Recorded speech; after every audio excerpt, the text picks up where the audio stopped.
It now gives me great pleasure to introduce a colleague and a teacher of history here at Nashoba Regional, Mr. Tim Castner. Welcome him, please.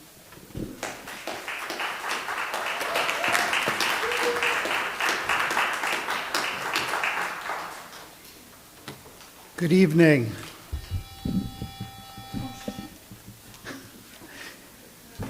So I was trying to do some math during the intermission, and I think, if my math is accurate, and you'll have to bear with me because I'm a history person, not a math person, but I am about to finish my 28th year teaching at Nashoba Regional High School, which is a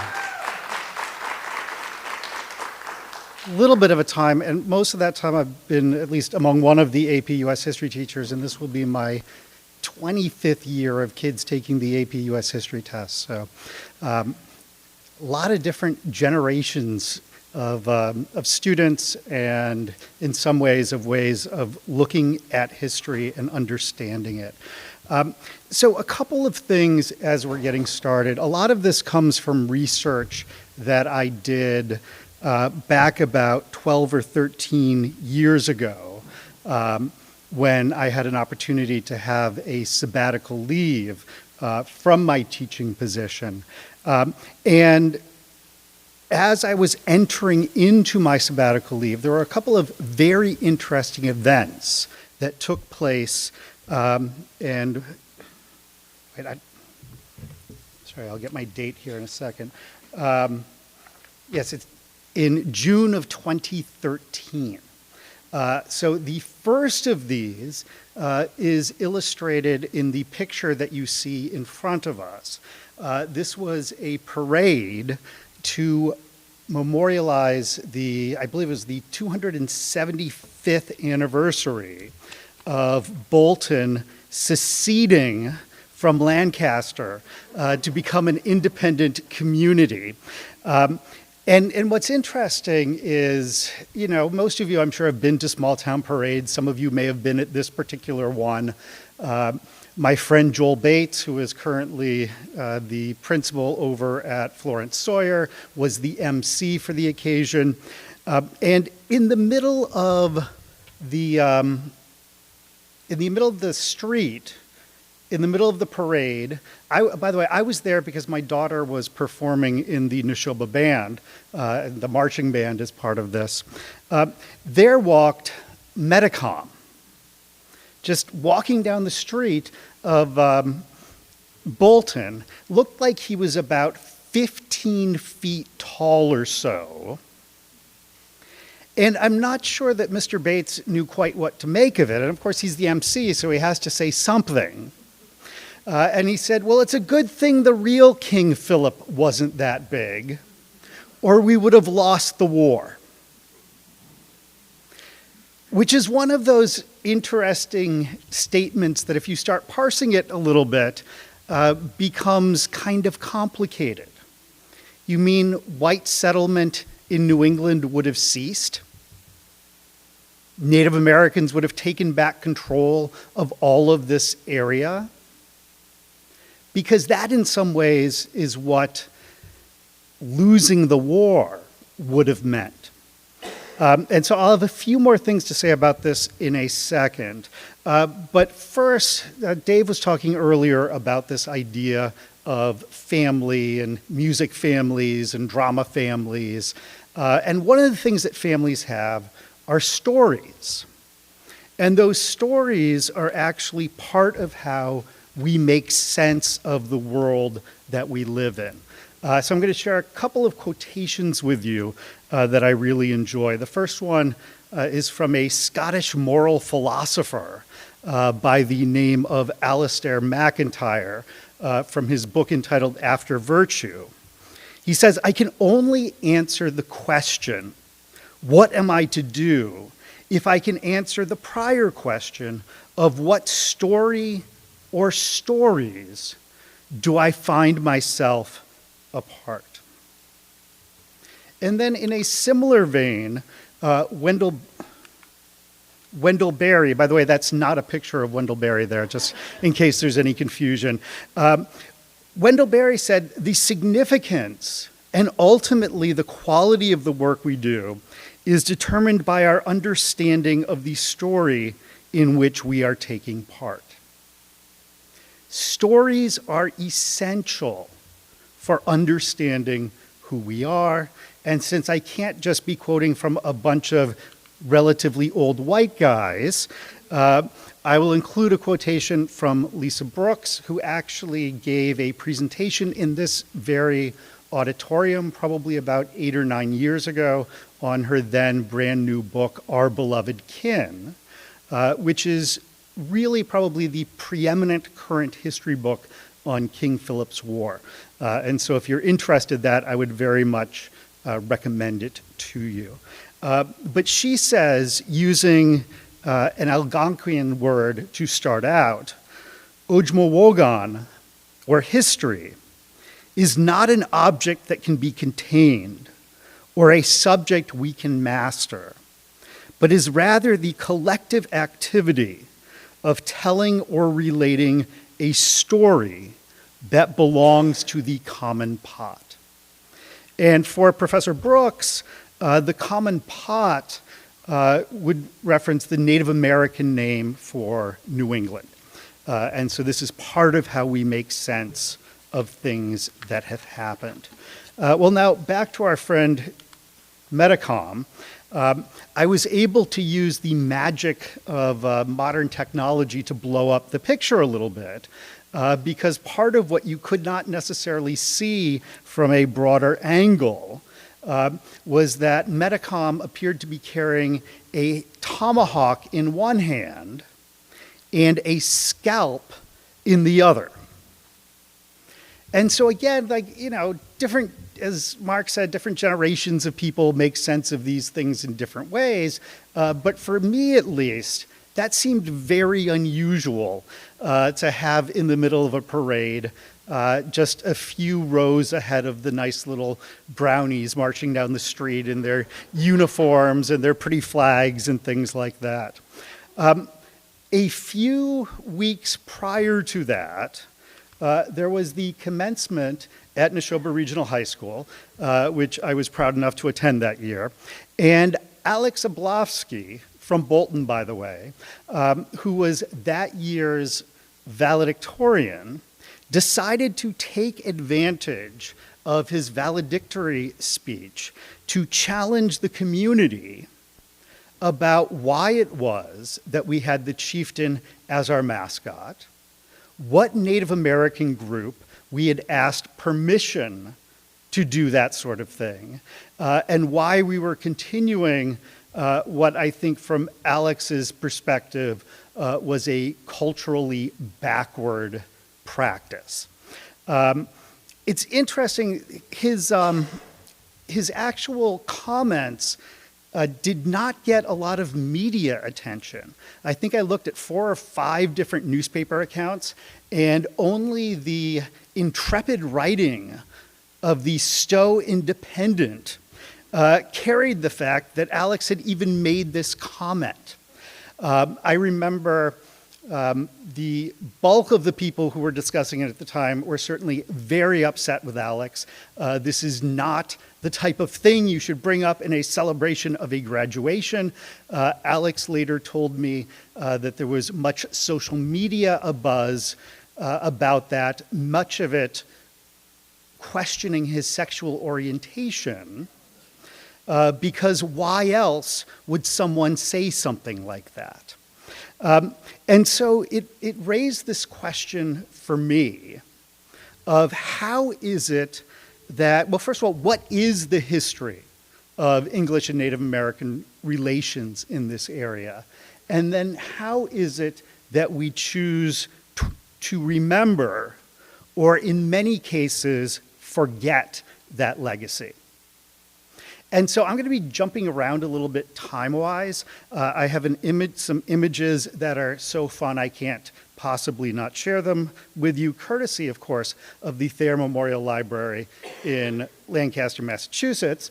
But back on July 4th of 1912, Lancaster hosted a pageant with people coming from all across New England in order to see a reenactment of the events from the early history of Lancaster.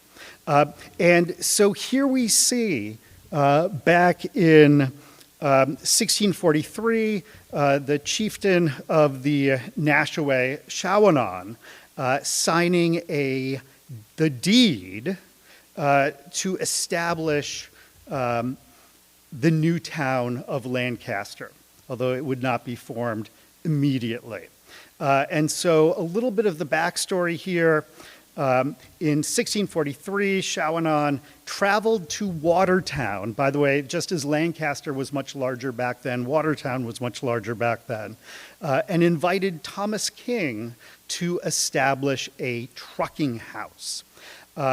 Trucking house is basically a trading post, and it works out really great for the Native Americans because why should they have to schlep all their gear all the way in, or their beaver skins and whatnot all the way into Boston to trade if the traders will come out closer to them.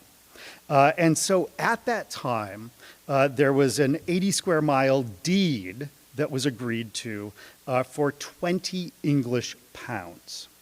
Now, we don't have a copy of the original deed, but other references to it and the later deed included the following line, which I think is really interesting. The English agreed not to molest the natives in their fishing, hunting, or planting places. Like, this is not how we think deeds work today. I sometimes try to explain this by my students by saying it's like your parents sell your house, but you maintain the right to use your bedroom and the swimming pool in the backyard. It's just not how we think of these types of things.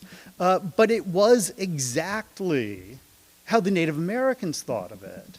That it's not so much a deed where we're alienating once and forever all our claims to the land. It's more an invitation to come live with us in the parts of the land that we are not currently using. And as a result of this, we will see the Native Americans and to some extent the English moving from a society and an economy which is more based on reciprocity to one based on mercantile trade. And without going into this in a lot of detail, this will have massive ecological consequences and significant economic consequences. And as we will see, will put more and more pressure on Native Americans to cede their land or to move further west.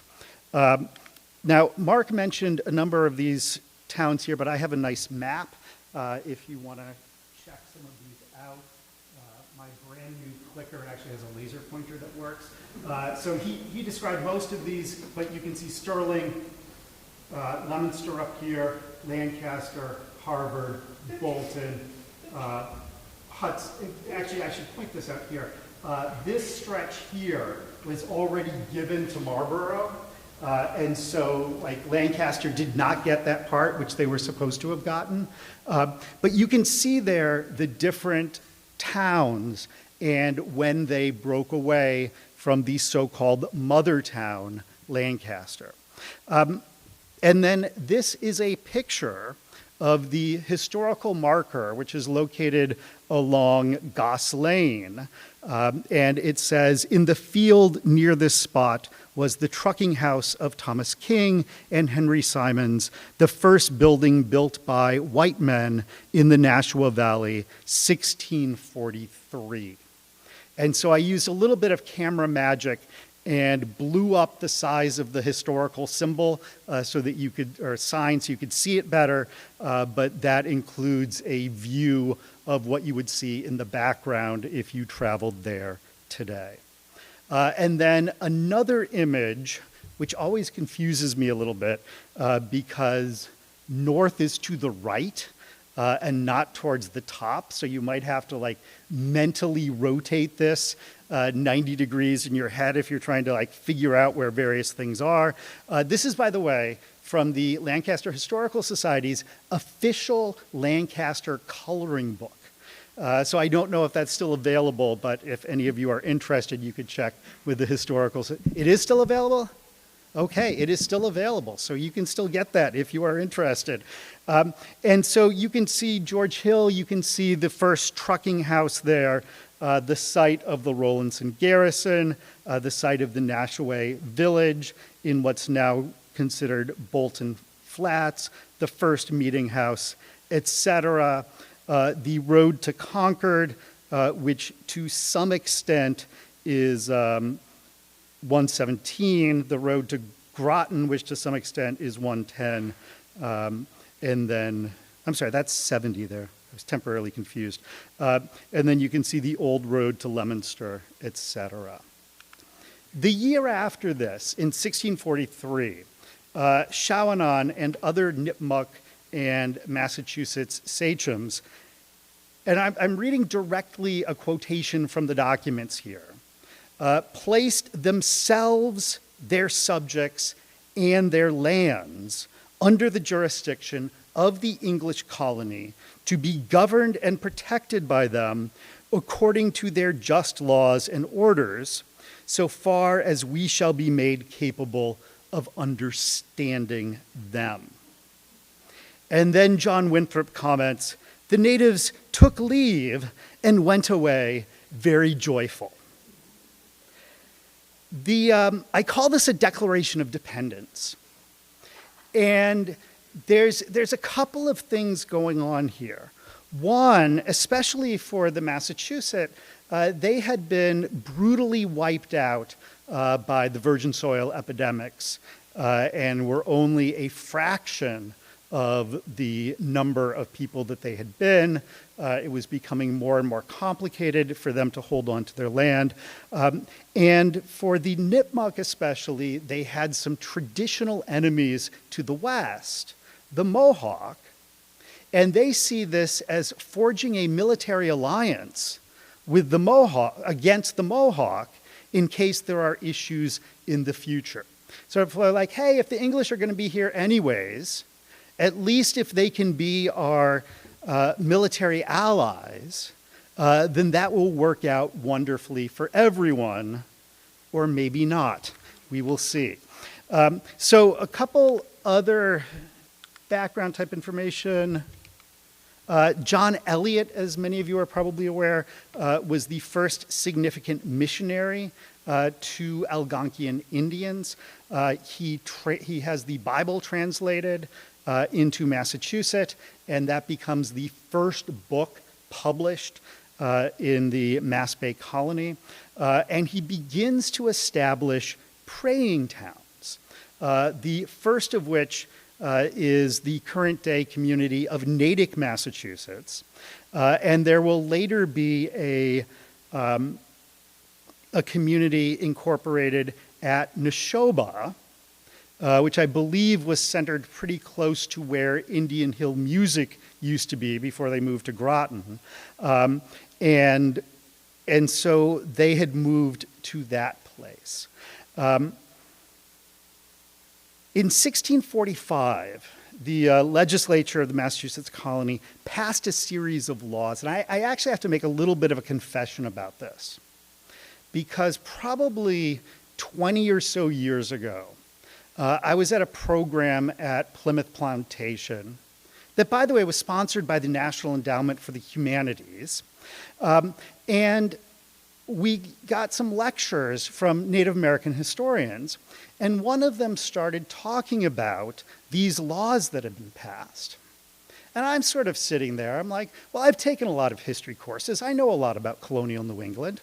I have a degree from Middlebury College. I've never heard of these, so they must not really have happened. And then it was about 5 or 6 years later, I was reading a book, and I'm like, oh, well, I guess it's in a book now, so I get to believe it.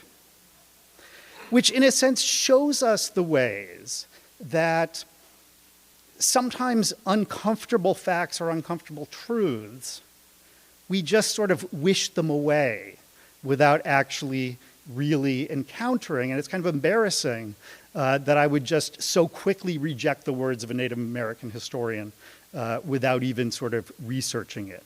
But within these laws, several things were banned: powwowing, blasphemy, and they required mandatory church attendance for essentially everyone living in the colony, which would have included the Native Americans. And these at first were not completely enforceable, but it does sort of set a tone for where things are headed. In 1648, John Eliot makes a missionary journey to the Nashoba and reports that Shawanon doth embrace the gospel and pray unto God. And so things are looking pretty good here from the English perspective for a while. But then Shawanon passes away, and there's a little bit of a power struggle. And there were two people who were sort of advocating to get the position.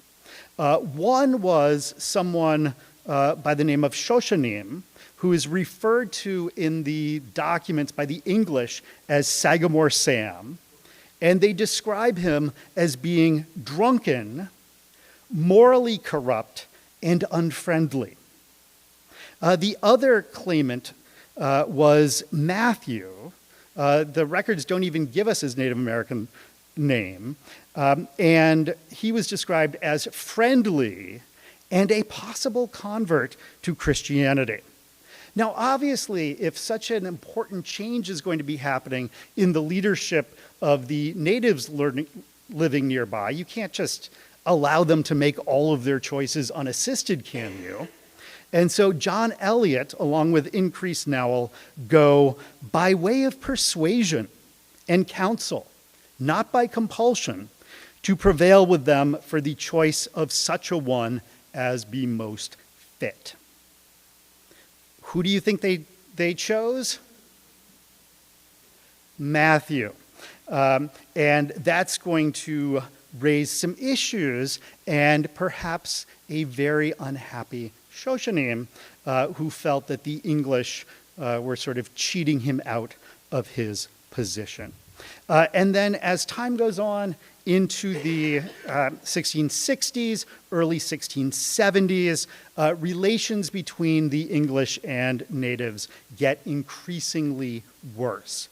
The beaver trade was changing in many ways. And in fact, like the value of beaver pelts on the international market had gone down, likely as a result of changing fashion choices by the English elite back in London. But what the Native Americans know is that, like last year, they could buy their goods from the trading post and then bring back 6 beaver pelts or whatever it was in the fall, and their accounts would be settled. But now that you're competing in a global economy that doesn't really make a lot of sense to a lot of people, suddenly, no, I'm sorry, we need 8 beaver pelts this year, or 9 beaver pelts. I'm sorry, you can't get the beaver pelts? They've been like overhunted? That's okay. You can just give us land instead. And so this became a strategy to remove Native Americans from their land. By the 1660s, a war broke out with the Mohawk. And this is perfect because they figured it out. They formed a military alliance with the English, and the English were going to come help them out here. Except they didn't. I mean, did you really expect that they would send like their husbands and kids to die for these Native Americans? No. It was a promise they made, but a promise that was more conveniently forgotten when the time got closer. So we are continuing to see the impact of virgin soil epidemics. If that is a term that you're not familiar with, that refers to when a new disease, such as smallpox or COVID-19, comes into a community and nobody has any immunity to it. and so it can do a lot of damage very quickly. Virgin soil epidemics are responsible for the deaths of 80 to 90% of Native Americans living in the New World prior to English encounter. So these are continuing to go on, and then there's all these questions. Who has the right to sell land? Who has the right to own unimproved land? The English have this great idea that they got called terra nullius, which basically says if land isn't improved, it's not really yours. So build your picket fence, put up an English-style house, dig your swimming pool. Then the land is yours. But if you use it in traditional Native American ways, you don't actually own the land. Because only when you use it in English ways is the land actually owned by someone. And then Matthew dies. Shoshanim now is able to move to the head of the Nashoba. And about this time in the early 1670s, there is a push to further expand the praying town network with the hope of adding Lancaster as a praying town. So a couple more images. This is from Jill Lepore's book, The Name of War, which is about King Philip's War. It came out probably in the late 1990s. And this shows essentially what New England looked like at that time period. You can see Lancaster right here, Groton. This is the Nashoba praying town in Littleton, Marlborough, Sudbury. And then from Lancaster, the next English community further west is Brookfield. And from there, you have to get all the way to the Connecticut River towns to see further English settlement. And so when they say Lancaster was all the way out on the frontier, it really, really was. And some of this was referenced before in one of the earlier presentations, but Metacom had his own particular views about what was happening. He met with an Englishman by the name of John Easton, and this is my summary of John Easton's account of their encounter. Metacom essentially is saying, we always treated you very well. You know, our ancestors treated you very well when you first arrived. You get us drunk. You cheat us out of land. You deny us justice in your courts. Your animals trample our crops. And by the way, this was a major source of contention between Native Americans and the English, because the English would fence their gardens in and let the animals sort of roam free. And the Native Americans had no tradition of doing this, and so your cows would go, 20 miles away and start eating up the Native Americans' fields, and they would be very unhappy about that. Metacom also believed that the English were responsible for killing his brother, who the English knew of as Alexander. The best historical understanding that I have is that he probably died of a burst appendix after being forced to testify in an English court of law against his will. And so at the end of this conversation, Metacom essentially says, if we don't fight back now, we will be destroyed. So a quick summary of some of the stages of King Philip's War. The war breaks out in the summer of 1675 when Wampanoags and Nipmucks begin attacks on southern New England. By August of 1675, the Christian Indians living in places like Nashoba and Natick are confined to their towns. They're in this horrible situation of not being trusted by either side. And so things will get really, really challenging for them. By August of that year, the Christian Indians will be sent to Deer Island in Boston Harbor. They still have memorial events for what happened there. If you're not familiar with Deer Island, it's probably best known for the large sewage treatment plant that is currently located there. By late fall of 1765, the colonies form a united army and begin the Great Swamp Fight, which I'll talk about a little bit more in a moment. By the way, the united colonies in this case are Massachusetts, Plymouth, Connecticut, and Rhode Island. And then in February of 1676, Lancaster is attacked. Mary Rowlandson is taken captive. Just as a brief aside, this was before they changed when New Year's Day was. And so by their calendar, it was 1675, and by our calendar, it's 1676. By late spring, it appears that the colonists are winning the war.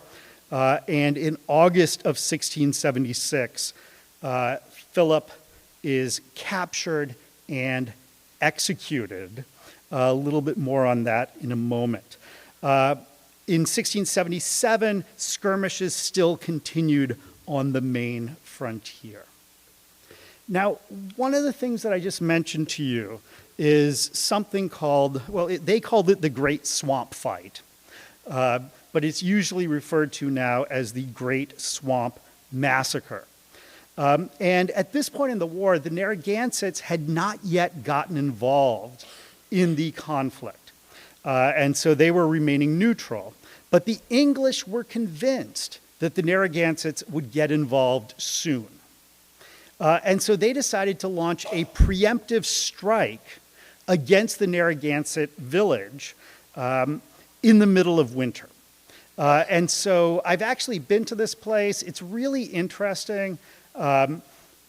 It's within a federal wildlife area, but there is like nothing in the Rhode Island tourism documents that mention that this is a place or a thing you can go see. So the idea was, it was like the village was built like on a hill of land surrounded by swamp.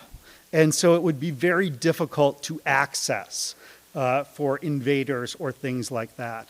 Unfortunately for the Narragansett, it was a very cold winter, and the swamp was already completely frozen over, and the English were able to acquire a guide that could help them find that location. So they go in and essentially slaughter as many people as they can. So a few things here. If you look at the right, this is the Great Swamp Fight Monument that was very proudly put up about 115 years ago or so to celebrate this great victory over Native Americans. As far as I can tell, almost no one goes there today, except it's clear that Native Americans are visiting and leaving little reminders, etc., of things that had happened. So, as I said, the Great Swamp Massacre is a preemptive attack against the Narragansetts. The survivors of the attack flee and seek refuge with the Nipmuc, who are near their camp at Mount Wachusett. Now, this creates a really interesting dynamic. You have angry, furious, traumatized, and hungry people who are desperate to get revenge on the English for the slaughter that recently took place. With all the extra mouths to feed, there simply is not enough food to go around. So where can you find a nearby place that you can attack and get some significant food supplies? And the answer to that is, of course, Lancaster. There were a couple of advanced warnings that the attack was going to take place. Some Christian Indians had been freed from Deer Island in order to spy on the Nipmuc. One of them, whose name was James Quannapahet, learned of the attack on Lancaster from Monaco, who the English referred to as One-Eyed Joe. But basically the colonists said, well, you're a Native American. Why should we trust anything you say? And so completely ignored the warning. A second spy arrived the day before the attack. This time they were believed, and reinforcements were sent out, but they, of course, arrived too late. Which gets us back to our friend Mary Rowlandson. And by the way, sorry, I forgot the pretty picture. This is the pretty picture from the Lancaster pageant back in 1912, where they were simulating the attack that happened on the Rowlandson garrison. I have to admit, I was a little bit concerned with my maybe more modern sensibilities of all the young boys of Lancaster putting on red face in order to play Native Americans. But further research also revealed that some of the same names listed in the program for the Lancaster pageant are also the names listed on the World War I memorial right next door to the library as well. And so Rowlandson, who has no backstory, by the way, in her account, she starts with the attack. She doesn't mention that they'd had a Native American servant living in their house. She doesn't mention anything that had gone on there before, or even the slightest hint of why Native Americans might have done this. And then in her own language, she says, of the 37 persons who were in this one house, excuse me, none escaped either bitter captivity, death, or a bitter captivity, save only one.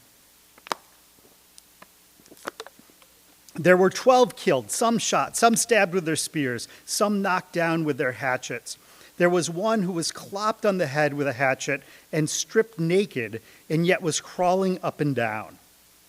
It is a solemn sight to see many Christians lying in their blood, some here and some there, like a company of sheep torn by wolves. All of them stripped naked by a company of hellhounds, roaring, singing, ranting, and insulting, as if they would have torn our very hearts out.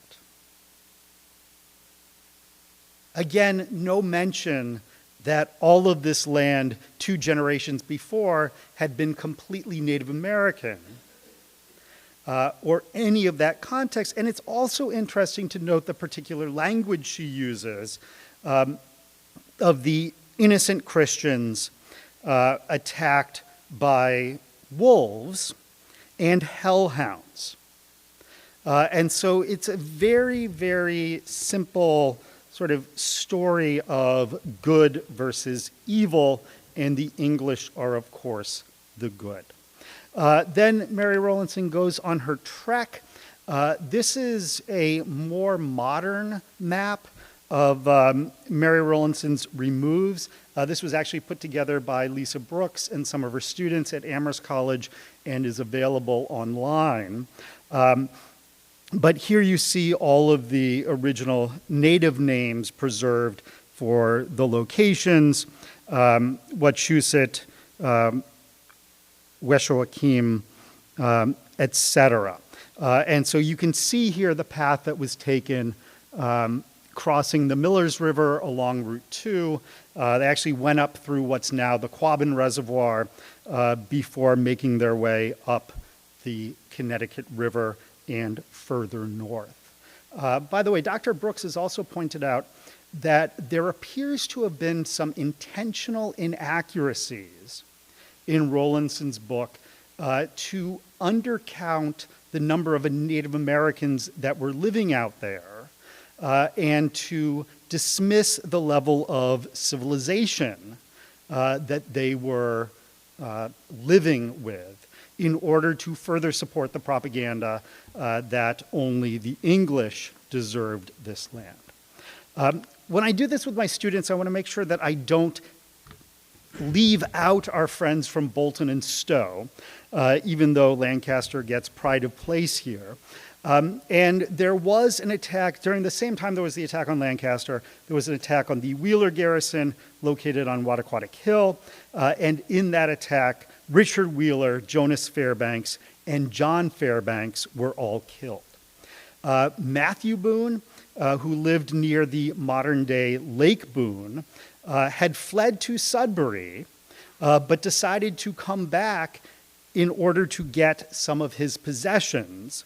And he and his son were killed at a spot that I understand is still remembered as the Bloody Slough. Also in Stowe at the time were John and Elizabeth Kettle. There is a road named after them near where their house was. They decided to flee for safety to the Rowlandson garrison, which ended up not being a very safe idea. Elizabeth was also captured and married with Mary Rowlandson, but she didn't write a book about it, so most of us have never heard of her. And then our friends, the Praying Indians, are caught very much in the middle of this. As I mentioned earlier, they were distrusted by both sides in the conflict. Are they going to be racially loyal? Are they going to be religiously loyal? Many of them have family, of course, who are on both sides of this. The English don't trust them, so they get confined in their villages and then to Deer Island. And as the war was coming to an end, they were no longer called Praying Indians with an A, but Praying Indians with an E. And many people came to the conclusion that the only good Indian was a dead Indian.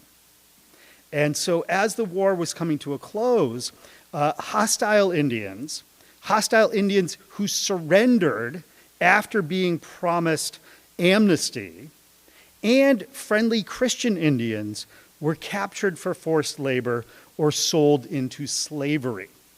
There was one particular group, they kept trying to sell them in the South and the Caribbean, but they came with documentation. These are evil, vile people. They tried to kill us and our children. They have no rights to be free. Please buy them from us. And somehow the marketing campaign wasn't that successful, but they ended up selling them in North Africa. And to this day, there are descendants of these captured Native Americans living in North Africa. I think about 10 or 15 years they did a mini reunion. So they get put in very awkward places. And the English were not terribly concerned about figuring out who fit in which category. And so people were rounded up based on ethnicity, not necessarily based on what they had done or not done. Violence, as was mentioned by some of the prior talks, will continue. Some of the natives will flee to Quebec, eager for revenge. There is an attack in 1692 where Peter Jocelyn's family is killed. There is an attack in 1697 where the then minister John Whiting and 25 others were killed. Another attack in 1704 where the meeting house was burned and the then minister accidentally shot by one of the sentries. So not a great time to be a minister in Lancaster. And then by 1722, they're engaged in something known as Governor Dummer's War, where the government of Massachusetts offered bounties and land for people who brought in Native American scalps. And so to give the exact quotation from the command by Governor Dummer, you must kill, take, and destroy to the utmost of your power all the enemy Indians you can meet with in your march, and search for their corn, destroying all you can. The historian notes that 100 pounds were awarded for male scalps, 12 and older, while female scalps and children only garnered half price. And just as bounties were put on the Native Americans, they were also put on wild animals such as wolves, mountain lions, and other feared animals of the wilderness. And so you can see very clearly here that the English are classifying the natives as subhuman, likened to animals who need to be destroyed.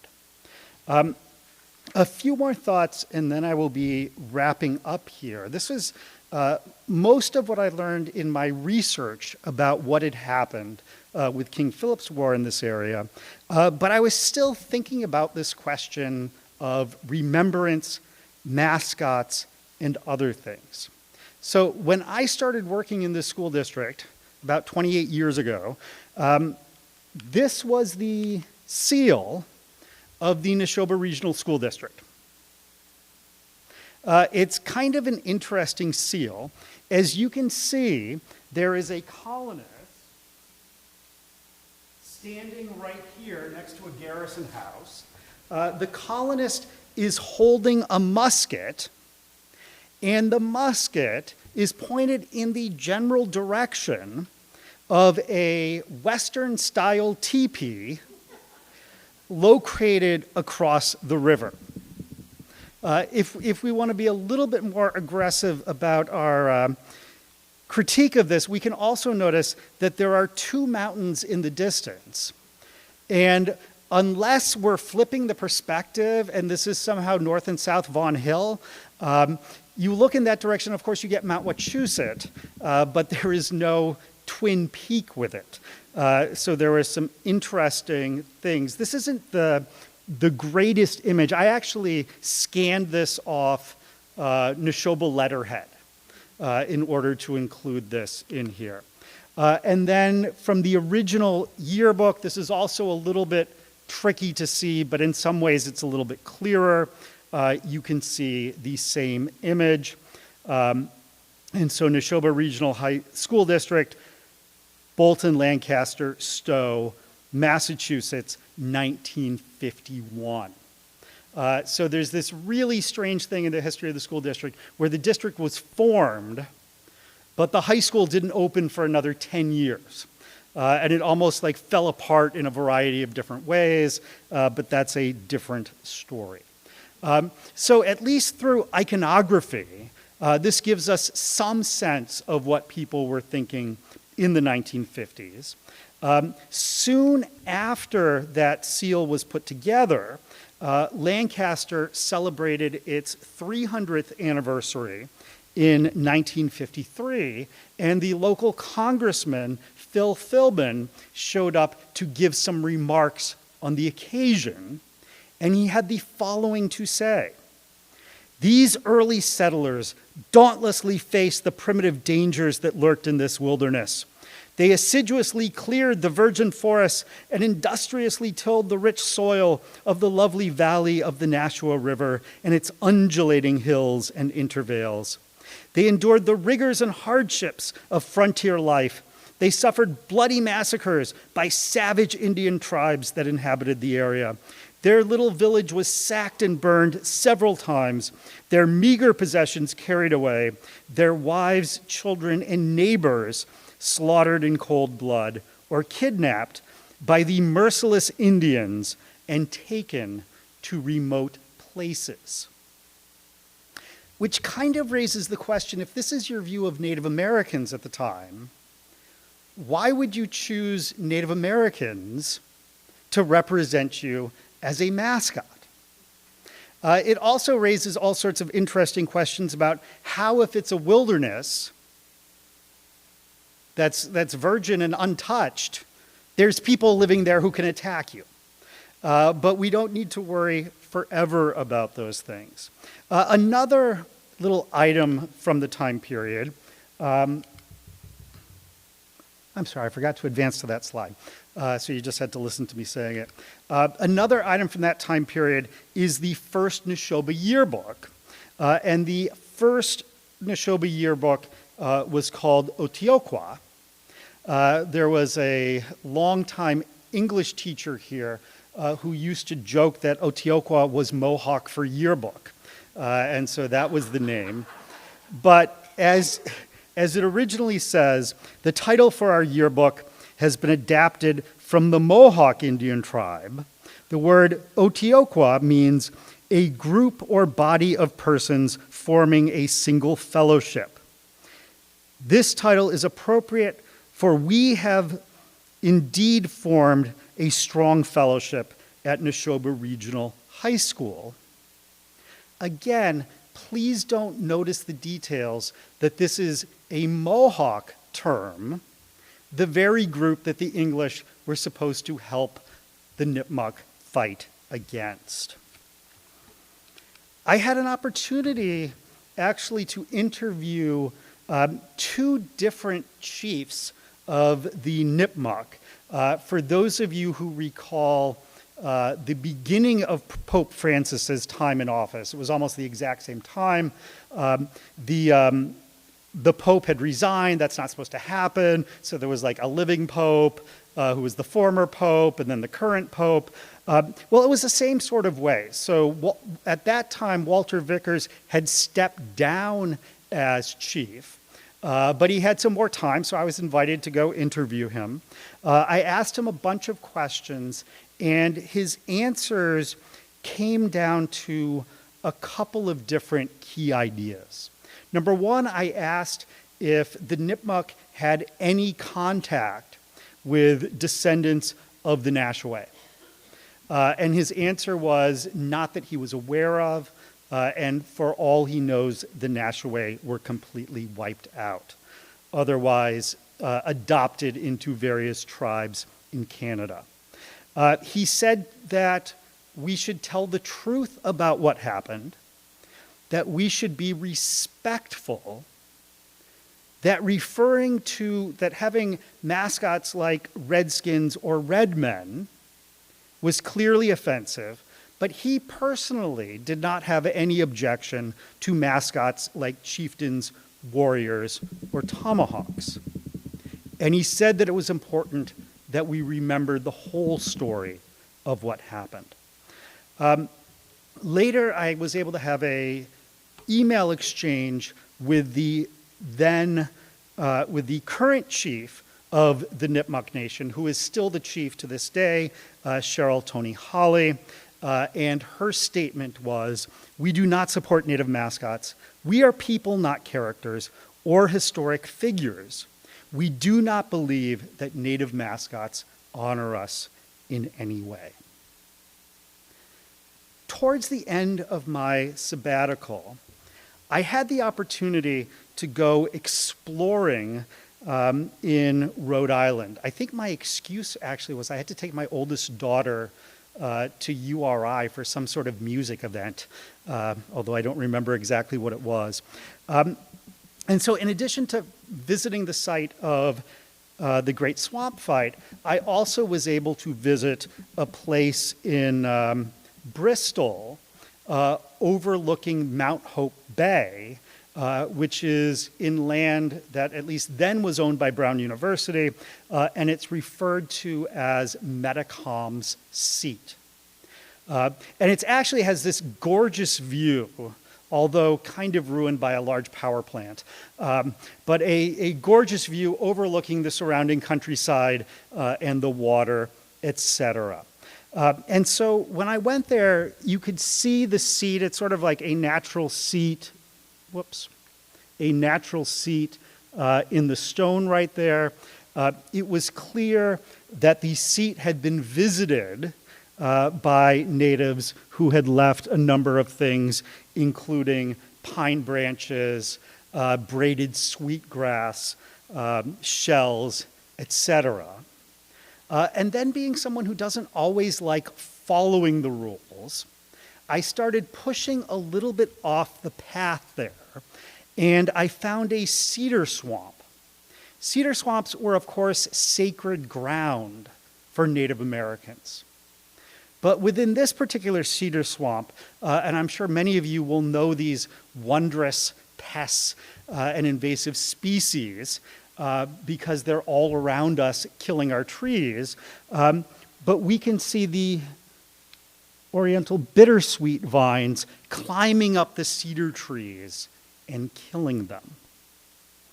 And I thought that on some level, that was an appropriate metaphor for what had happened. So thank you very much.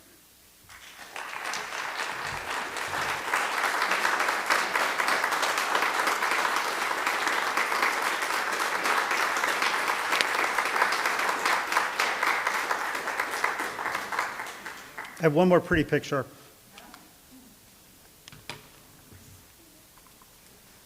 That's Redemption Rock. Yes.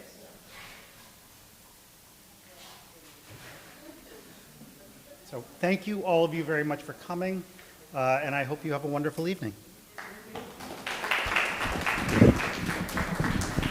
Well, one more round of applause for Tim. That was just wonderful.